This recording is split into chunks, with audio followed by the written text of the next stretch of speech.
Let's paint a picture. 40 plus hours a week, shrinking profit margins, crop devastating storms, and low commodity prices. All things that when combined could push someone to giving up. Giving up on farming, or maybe even a step farther, giving up on life.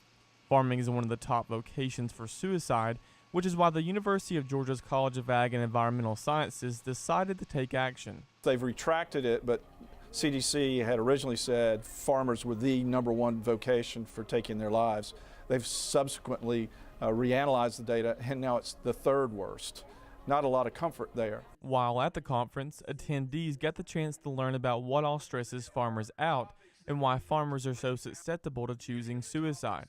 One of the main reasons is due to the rural setting that they're in. In rural communities, people are obviously more isolated, and that means that the relationships that farmers do have, they lean on them and count on them more. So any disruption in a relationship, a breakup with a family member, somebody else passing in the family, is going to put them at greater risk. Not to mention all of the things that are out of a farmer's control. The weather, the tariffs, the general economy and prices. And so that means that you're not, no matter how hard you work, you can't guarantee that you're going to have a positive outcome, and that feeling of helplessness can really be associated with depression and with risk for suicide.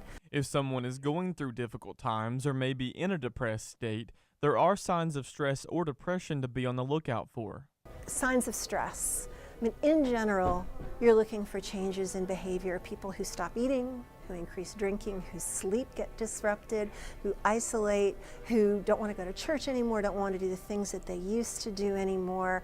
The really, really high-end warning signs, you might see things like people starting to show their loved ones where they keep all their important papers, wanting to give things away, wanting to make sure you know what's going on. If someone you know is showing these signs of stress, experts say that you should in fact do something about it, that doing nothing is part of the problem. One of the most important things that we need to look at when it comes to how can we do something is focus on the issue at hand and say, okay, if they go to church and they haven't gone to church for 3 weeks in a row and they're churchgoers, talk to the minister and say, what's going on with Bob or Joan or whoever it is? They haven't been to church in 3 weeks. Experts say that talking about it with someone you know that is showing signs of stress is also a great thing to do. While it's really hard to talk about, I think talking about it is important, and really asking somebody that you love,